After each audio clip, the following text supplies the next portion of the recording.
Pivetta delivers a much-needed start for Boston as the Red Sox absolutely pounce on the Seattle Mariners in a contest on Monday night.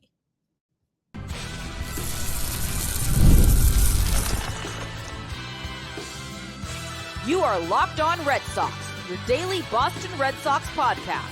Part of the Locked On Podcast Network, your team every day.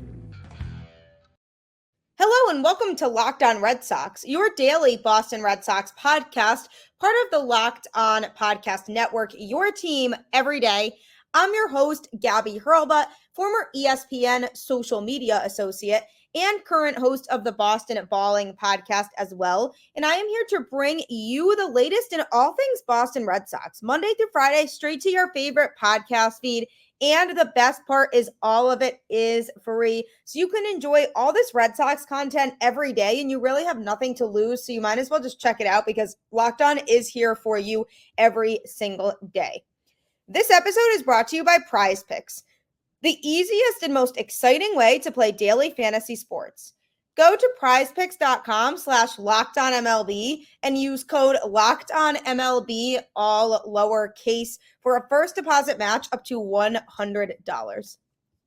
Welcome to the show. I'm in a very good mood on today's show because the Red Sox just absolutely put on a clinic offensively against the Mariners last night. And it's a fantastic feeling because honestly, this team was getting to be so frustrating for a bit after the All-Star break with getting swept by the Dodgers, losing a series against the freaking Colorado Rockies, and then losing a series against the Yankees, of all people, after that. So definitely a bit of a rocky stretch this Red Sox team has been on, but they went into a very high-stakes series against the Mariners. Lots of wild card stakes involved in this series, and they just absolutely pounced for a 14-7 win.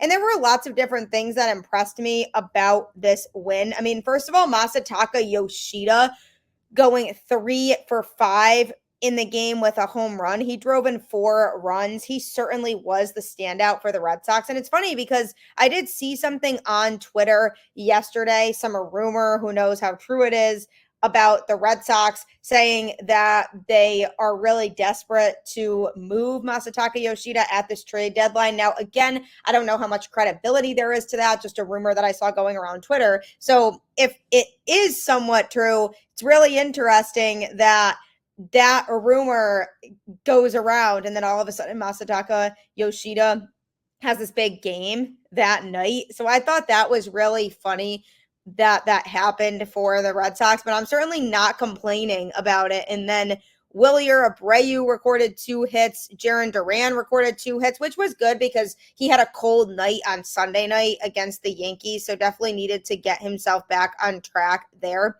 Dom Smith also cranked a home run and got 2 hits in the game.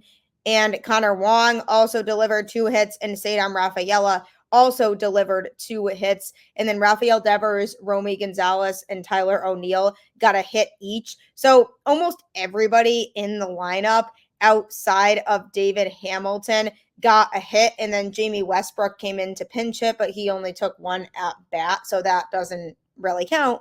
But most people in the lineup got at least 1 hit in the game, which was fantastic to see. The Red Sox had 16 hits total as a team, and they piled it on and piled it on. And what was even more impressive was they did it against a pitcher who was very tough for the Seattle Mariners in Logan Gilbert. He just lasted 2.2 innings and he gave up 7 earned runs in that time. He did record 4 strikeouts, but the Red Sox forced him out of the game very early. So not only is that impressive because he's been one of the best starting pitchers in the league this season and just does not give up runs much, but also them forcing him out of the game early made the Mariners go to their bullpen very early on in the game. So they used 4 more pitchers over the course of the game after him, which is good news for the Red Sox because one of the more impressive things that happened in this game that might end up being overshadowed because of the offensive performance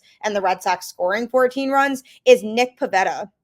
He went 6 2/3, giving up 6 hits and 3 earned runs, and he struck out 10. He definitely generates a lot of swings and misses, but he gives up the long ball a lot. He gave up 2 home runs in the game, but you know what? He's now 5-7 on the season. He did earn the win, and rightfully so. He was very solid, a quality start where he was able to get himself into the 7th inning is absolutely huge, and it allowed for some much needed rest for the Red Sox bullpen that has just been so fatigued and has been used a lot lately overall. And so it was really nice to be able to have Pivetta go out there and absolutely shove against a tough Mariners lineup. I mean, they are good. They are 56-52 on the season. The Red Sox are now 56-49. So 2 teams that are pretty close, and the Mariners are currently fighting for first place in the AL West with the Astros. It's kind of been going back and forth, and for a while it was just the Mariners, and then now the Astros as of late have started to figure it out. So they've crept up, and now the teams are neck and neck in their division. But the Mariners are very much looking for a wild card spot if they don't win their divisions. This is a very crucial series for the Red Sox. So Nick Pivetta pitched deep into the game, and it allowed for the Red Sox to only have to use 2 more pitchers, and those other 2 pitchers were able to go out there and just finish the game. I mean, 4 earned runs were given up by Trey Wingenter, who was called back up. I'm going to be touching a little bit on that again later on, but Bailey Horn did come in to pitch an inning and gave up 1 hit but no earned runs, and he did record a strikeout as well. So it was definitely nice to see the Red Sox go out there and just dominate a team, because we've seen a lot of offensive performances from them lately where they've put up a lot of runs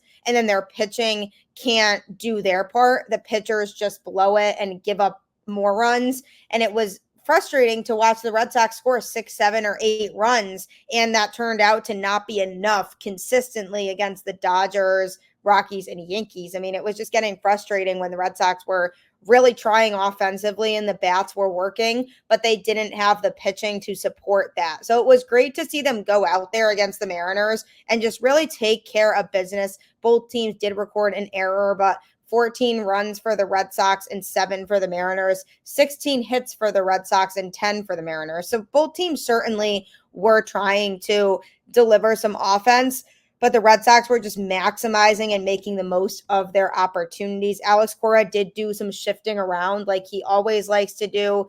Jamie Westbrook came in to pinch hit for Jarren Duran and went in to play second base. And then Romy Gonzalez came in to pinch hit for Rafael Devers, presumably to just take him out of the game and let him rest, similar to what it was with Jarren Duran. Just take them out of the game late and give them some rest in a game that was a blowout that the Red Sox were likely already going to win at that time. So Romy Gonzalez came in to pinch hit and went into third base for Devers. And then there was some switching around that happened in the infield. Cedar Rafaela went from shortstop out to center field, and David Hamilton shifted from second base over to shortstop when Jamie Westbrook came into the game. So lots of shifting, but I like that Alex Cora did take a couple of the starters out because they had 14 runs. I mean, the chances of the Red Sox losing that game were incredibly slim at that point. So you might as well take advantage of taking guys out and allowing them the rest they deserve when you can. And I worried about this series, and I still do worry about the series. 2 more games in it, and this Mariners team is tough. They have great pitching and a very solid offense as well. They just traded for Randy Arozarena, who hopefully is okay, by the way. He slammed into the wall when trying to field a ball that went out to the outfield in Monday night's game, and then he had to leave the game after that. So I truly hope he's okay, but that's a great addition for them. The Mariners certainly have gotten better at this trade deadline. So it'll be interesting to see how the rest of this series goes for Boston, but getting that big win in game 1 is certainly huge and helps set the tone for hopefully what the rest of the series is going to be like. But you do have to wonder if the Red Sox wasted all of their offense in the first game by scoring those 14 runs, or if they're going to spread the love a little bit, at least moving forward here in the next couple games of this series, because the Red Sox are due for a series win. They really do need one after the rough start they've had since the All-Star break. So being able to record 1 or 2 more wins in this series would be huge for this team. So big props to Nick Pivetta. Don't let his start go unnoticed or overshadowed because of how many runs the Red Sox scored. That's great too, but everything should be acknowledged. And Pivetta came up huge for the Red Sox pitching staff in that game to give the bullpen some much needed rest that'll hopefully help set them up better for the next couple games. Coming up, I'm going to be talking about a trade the Red Sox made on Monday. What does this mean for the future? You're about to find out. Get supplies from the site that's made for the skilled trades. Supplyhouse.com. Supplyhouse.com is the reliable way to order plumbing, HVAC, and electrical products online. Their easy-to-use website is packed with helpful resources and the latest product info to help you get the job done right. Shop a complete inventory of over 200,000 parts from over 400 top brands and get your order delivered right to your door with fast shipping from coast to coast. Need help with an order? Get expert support and industry-leading service from the friendliest folks in the business and talk to a real person every time. Pros in the skilled trades can get a competitive edge by joining Supplyhouse.com's free Trademaster program. Every Trademaster gets access to a dedicated phone line, free shipping, and discounts on every order. Join the thousands of trade pros already benefiting from their free membership at supplyhouse.com/T-M and order plumbing, HVAC, and electrical supplies from anywhere with just a few clicks at supplyhouse.com. Never a bad thing to make sure you are stocked up on all of your electrical needs and supplies. So Supplyhouse absolutely will have you covered for that. Locked On Sports today will also have you covered if you watch Fox Sports or ESPN on your TV all day and find that you have to turn down the volume with all the shouting that they do. Here on Locked On Sports today, we will not be doing the shouting, but we will provide a free 24/7 sports streaming channel that is programmed for you every day to bring you all of the biggest stories going on in sports.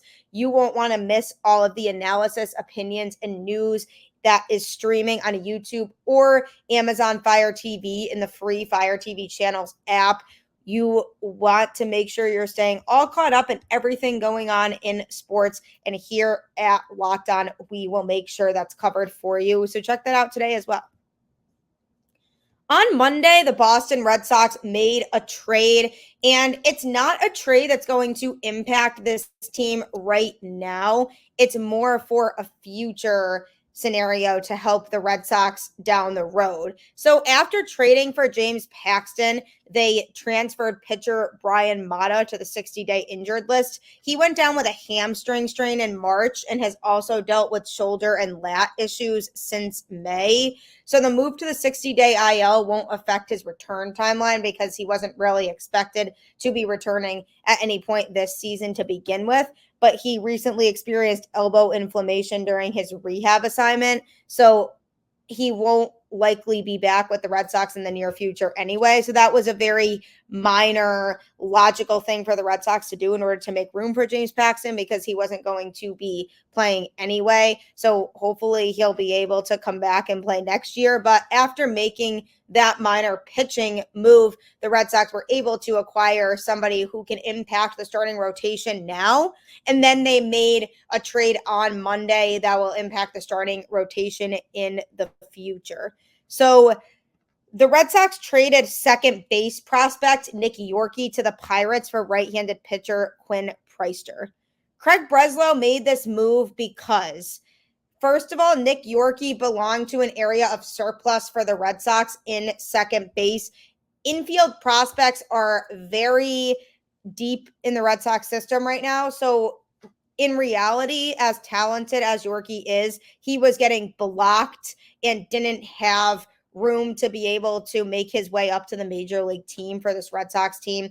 There's no path for him, really. He wouldn't have made sense for the Red Sox down the road. So it makes sense to move some of that infield depth now when you can get pieces that make more sense. And yes, people like his talent and people are a little bit upset to part ways with him. He's 22 years old, was the number 17 overall draft pick in 2020. and he has slashed a stat line of a 278 batting average, 363 on base percentage, and 422 slugging with 10 home runs, 16 doubles, 14 stolen bases, and 46 RBIs in 83 games between AA Portland and AAA Worcester this season. He was promoted to AAA on June 5th, and he has 38 games and 169 plate appearances worth of experience at the highest level of the minors. He's definitely been impressive for sure and was a talent that Red Sox fans were very excited about, but in reality, it's kind of a switcheroo of two teams trading for prospects that make more sense for their depth needs moving forward. Both are first round draft picks, and that is certainly super promising for the Red Sox. The pitcher that they traded for in Quinn Priester was an 18th overall pick in the 2019 draft, and Yorke was the 17th pick a year later. So both have played in the futures game, and both were once considered top 50 overall prospects. So the hype is there surrounding both of them. But Priester reached the big leagues in 2023 and has struggled this year as a starter. He went 0-5 with a 4.83 ERA before spending a month on the IL with a lat strain. And then he returned as a long reliever with even worse results than that, posting a 5.54 ERA over 4 appearances.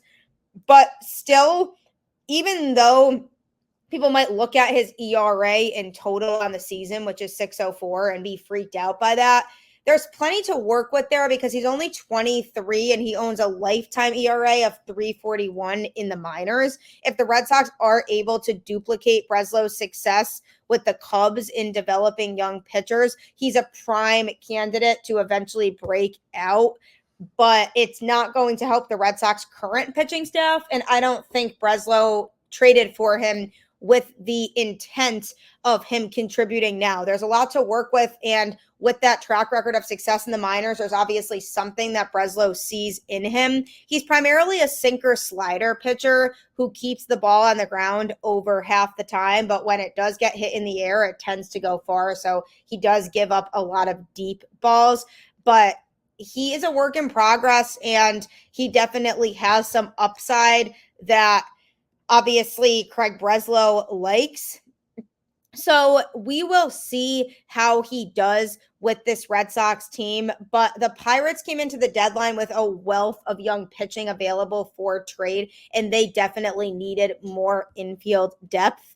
And Priester was once touted as one of the top young pitchers in the Pirates system and a top 100 prospect as recently as 2023. So you do have to wonder, has he just had trouble translating his skills over to the majors because he just hasn't been able to handle that pressure yet of being in the majors? And that's totally acceptable and okay. And I think it's normal for a younger talent to feel that way and feel like they have a lot more pressure on them when they get to the majors, because it is more pressure, more people watching you. There's so much more intensity and so much more pressure to perform at your very best every outing, or else you could easily just get DFA'd or just dropped altogether from a team's roster. And that's scary. And I think Red Sox fans should give him a little bit of a chance before they jump to the conclusion that the Red Sox got fleeced in this trade, or that Nick Yorke was not worth trading for a pitcher who hasn't been very good. I think you have to look past his on-paper stats in the majors right now, because you have to remember, at the end of the day, Craig Breslow is a pitching mind. That is his strength. That was his position.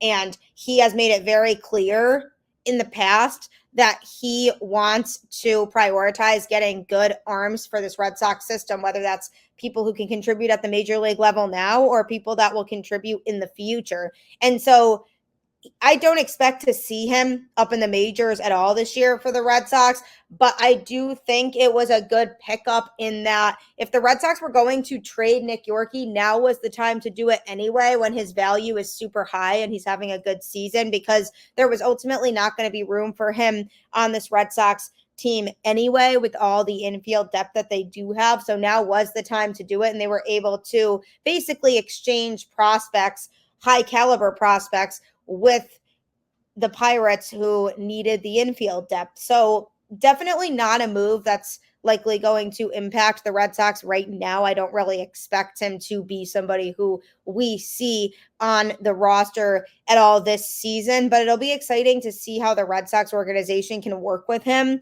And they obviously see some upside there and something that can be improved as he continues to develop into the player he's going to be and gets into the majors eventually. So I hope he gets that chance maybe next season or maybe past that if the Red Sox don't feel like he's ready yet. But either way, a trade that to me benefits both teams. It kind of fills a depth need for both organizations. And props to Craig Breslow for staying true to what he said about wanting to improve the pitching depth in this Red Sox system, because it's definitely needed and it's definitely a position of high priority for this Red Sox team. So I'm rooting for him. Hopefully he does well in this Red Sox system and he can contribute down the road here, because the Red Sox could really use this young, talented pitching help that they are starting to acquire in Breslow's tenure. So coming up, I'm going to be talking more about pitching as another pitcher was sent down to AAA that might have surprised you a little bit. So discussion on that is coming up next. If you're looking for a fun way to play daily fantasy sports, look no further than Prize Picks, which is America's #1 daily fantasy sports app with over 5 million active members. Prize Picks is the easiest and most exciting way to play daily fantasy sports. Unlike other apps, on Prize Picks, it's just you against the numbers. Get in on the excitement and win up to 100 times your cash with the summer games on Prize Picks. With Prize Picks, you could turn $10 into $1,000 while watching Team USA rack up the gold medals this summer. You can make a Prize Picks lineup of players across basketball, soccer, tennis, golf, and more in as little as 60 seconds. Just pick more or less on 2 to 6 players' stat projections and you're locked in. If you're looking for promotions, Prize Picks has got you covered every week. From lowering select players' stats projections on Tuesdays to help your lineup hit, or getting your entry fees back if you have a losing lineup on Fridays. Lots of different things that Prize Picks offers, and all you have to do is download the Prize Picks app today and use code LOCKEDONMLB for a first deposit match up to $100. That's code LOCKEDONMLB on Prize Picks for a first deposit match up to $100. Pick more, pick less. It's that easy. Prize Picks really is easy. And if you like easy, it's a place for you. If you also like money. So make sure you check it out today. The Boston Red Sox started off very strong in their series against the Mariners, where they grabbed a 14-7 win on Monday night, which was so very much needed. I mean, this Red Sox team desperately needs to get back on track. I just hope they win this series because they need a series win. It's been a little bit since they've gotten one of those, and they just absolutely pounced on the Mariners. Everything was clicking offensively. Nick Pivetta had a great start on the mound, and the Red Sox are hopefully ready to turn that corner and get over this hump that they've been struggling in since coming back from the All-Star break. So hopefully they can pull together at least one more win in this series. And as they look to continue to improve the roster in the midst of the trade deadline and making some moves, they did option pitcher Greg Weissert to AAA Worcester on Monday. He has struggled over the last month, giving up 17 runs across 12.2 innings, covering his last 11 relief appearances. He was moved off the active roster, and the Red Sox are really hoping that he can work on his slider when he's down in AAA.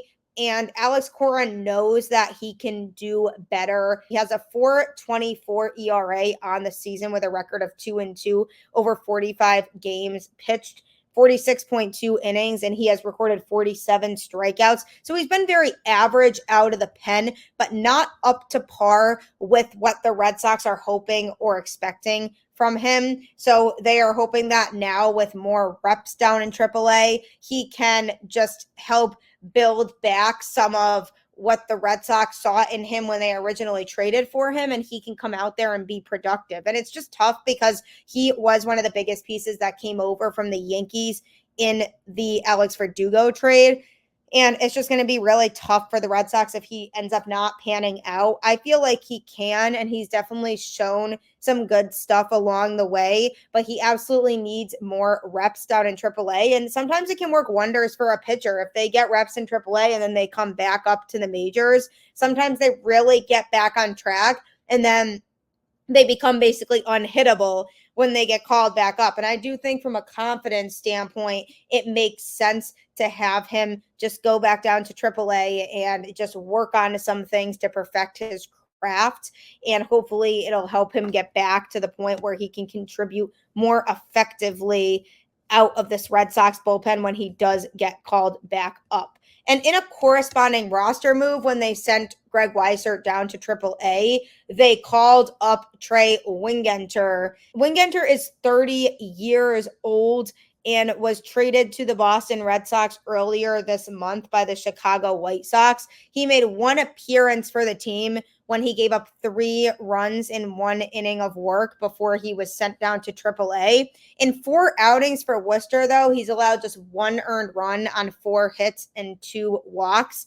So he's impressed during his time in the minors. So the Red Sox probably wanted to give him another chance to come up to the majors and showcase what he could do. And he did come in to pitch in the Red Sox 14-7 win against Seattle. He came in and pitched 1.1 innings, but he gave up 3 hits and 4 earned runs. He did record 2 strikeouts, but it's tough because nobody's really talking about it, and it's being completely overshadowed because of the fact that the Red Sox won 14-7. So they had a lot of breathing room because they were up 14-3 at the time when he came in, and then he gave up those 4 runs to close the gap a little bit between the two teams. And it should be talked about because even though it was a blowout win for the Red Sox, it's definitely something to look out for that he just comes in and gives up 4 runs, because the Red Sox right now are relying on having good relievers that can come in and take care of business. And I do feel like this whole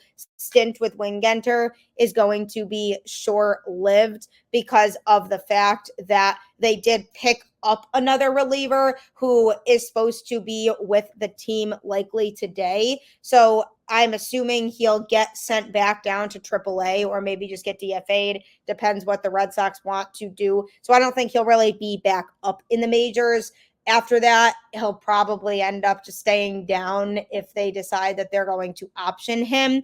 And if he gets DFA'd, probably won't get claimed just because he hasn't really overly impressed in his couple outings for the Red Sox so far this year. So I'm interested in seeing where he ends up and what happens. But I think this was a one-day thing. I think we'll pretty soon get that message that he's being moved again.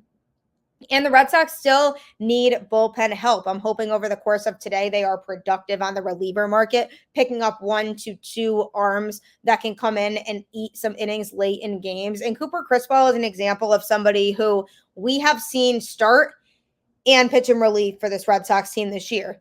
He started and had some very good starts in place of Garrett Whitlock, who is out for the season, and he was serving as that solid 5th starter. Then the Red Sox sent him down to AAA, where he was pitching there and was able to get some reps. And then he got called back up, and now he's back in the bullpen for this Red Sox team.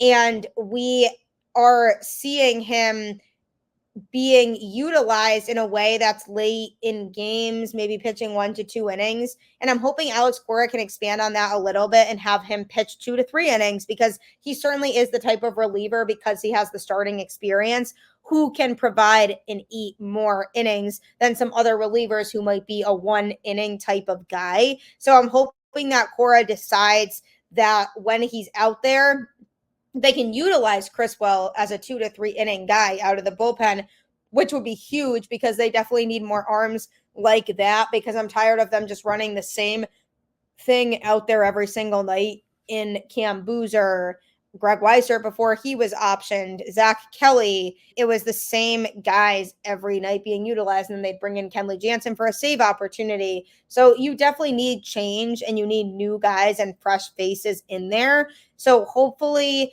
the Red Sox can acquire 1 to 2 relievers, and I do think they should give Criswell more of a shot to pitch 2 to 3 innings in relief when he's out there, because I definitely think he has a good shot to be very solid in that role. I think they're still trying to play around with what his role actually is on this team. And then Liam Hendriks is supposed to be coming back soon, and I'm sure will help this bullpen out significantly too. And I'm sure Breslow is keeping that in mind as well. But it's nice because he's kind of weeding out the weak links, the guys who are struggling right now, and replacing them with guys who he hopes will be better. And Greg Weissert is somebody who certainly has the potential, and he might just need to be down in AAA for a little bit just to get himself back on track and back at the point where he's feeling confident and he's able to go out there and contribute on a regular basis for this Red Sox team. So I'm really hoping that he's able to come back and can be a key contributor down the road. The Red Sox just need to be able to have a bullpen that can maintain it if they want to make a run, because there were plenty of games over this past week or so that they could have won, and then their bullpen blew it because guys were not being utilized in the situations they should have been utilized in, because Alex Cora is down to some arms in the pen. And I'm sure Craig Breslow knows that. He has actually said before that he's looking for bullpen help. So I'm hoping that he acquires 1 to 2 guys over the course of today before the trade deadline, so that we can then evaluate how they're going to fit in and feel more confident that the Red Sox have more arms that they can go to, and not just feeling like they have to stick to the same guys over and over again. And Brennan Bernardino is somebody who's been interesting this year because he hasn't been exactly as sharp as we've been used to seeing from him in the past. So I'm intrigued by him, and if he's able to get himself back on track as well. The bullpen still needs help, but if Weissert goes down to AAA for a little bit, works on some things, and comes back up, he could end up being in a situation where it's paying dividends for him. So I'm keeping my fingers crossed that that works out and that he's able to come back and be better than ever to be able to pitch and contribute for this Red Sox team. So hopefully we get a series win here against the Mariners. That would be huge for this Red Sox team as they look to get back on track with winning games and winning series and jumping back into that wild card spot that they so rightfully crave and deserve right now. So fingers crossed that they are able to win this series and just keep things rolling. Thank you for making Locked On Red Sox your first listen today. For your second listen, you can enjoy the Locked On MLB podcast. Host Paul Sullivan, aka Sully, is here daily to provide national expertise with his trademark humor to help you get ready for the MLB playoffs here in the dog days of summer. Prepare for the Fall Classic with Sully, who has it all covered every single day on Locked On MLB, available on YouTube or wherever you get your podcasts. Part of the Locked On Podcast Network, your team every day. Be sure to tune into that. And as always, keep the faith, go Red Sox, and I will catch you on the flip side.